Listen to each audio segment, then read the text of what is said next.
এক নম্বর গীবত কাকে বলে? عن أبي هريرة رضي الله عنه قال قال رسول الله صلى الله عليه وسلم أتدرون ما الغيبة قالوا الله ورسوله أعلم বিশ্বনবী একদিন সাহাবায়ে কেরামকে সামনে নিয়ে জিজ্ঞেস করলেন, ও আমার সাহাবায়ে কেরাম, ও আমার প্রিয় সাহাবীরা, তোমরা কি জানো গীবত কাকে বলে? সাহাবায়ে কেরাম সকলে উত্তর দিল, আল্লাহু ওয়া রাসূলুহু আ'লামু, আল্লাহ এবং তার রাসূলই ভালো জানেন গীবত কাকে বলে।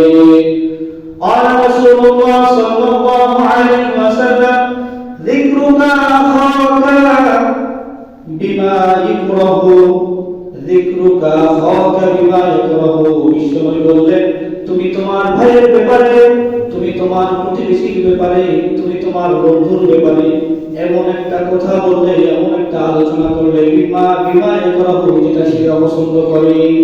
সাহাবায়ে কেরামকে জিজ্ঞেস করেন, তোমরা কি জানো গীবত কাকে বলে? সাহাবায়ে কেরাম যত কষ্ট, যদিও তারা জানতো যে গীবত কাকে বলে, সাহাবায়ে কেরামের একটা আদব থাকতো, তারা কখনো বিশ্বনবীর সামনে সহজে উত্তর দিতেন না। তারা এই কথা বলতেন, আল্লাহু ওয়া রাসূলুহু আ'লাম, আল্লাহ এবং তার রাসূলই ভালো জানতো, আল্লাহ এবং তার রাসূলই ভালো জানেন। এজন্য বিশ্বনবী গীবতের সংখ্যা বলে দিলেন, যিকরুকা আখাকা বিমা ইয়াকরাহু, তুমি তোমার ভাই সম্পর্কে, তুমি তোমার প্রতিবেশী সম্পর্কে এমন একটা কথা বলবে যে কথাটা সে শুনতে অপছন্দ করে। সাহাবায়ে কেরাম জিজ্ঞাসা করলো, ইন কানা ফি আখি মা আকুতু ইয়া রাসূলুল্লাহ, হে আল্লাহর রাসূল, আমরা যে আলোচনাটার ব্যাপারে বলব, সেই দোষটা, সেই আলোচনাটা যদি তার মধ্যে থেকে থাকে, তাহলে আপনি কি মনে করেন? সাহাবায়ে কেরাম জিজ্ঞেস করলেন, আফারাইতা ইন কানা ফি আখি মা আকুতু, ও বিশ্বনবী, আপনি তো বললেন আমার ভাই এমন কথা বলবো, তা আমি যদি এমন একটা কথা বলি যেই কথাটা তার মধ্যে আছে, যেমন উদাহরণ দিয়ে বুঝাই দিই, আমাদের গ্রামে আব্দুল্লাহ নামে একজন লোক আছে, কি নাম? সবাই বলেন কি নাম? আব্দুল্লাহ। চুরি করছে, কারো একদিন দোকানে চুরি করছে, সবাই গ্রামের মানুষ শুনছে, সবাই শুনছে সে চুরি করছে, কিন্তু সে চুরি করছে সেটা তো কাজ করছে না, সে করছে, কাজটা করছে। হঠাৎ করে আপনি একদিন বলতেছেন সেই লোকটা চুরি করেছে, সে ভালো না।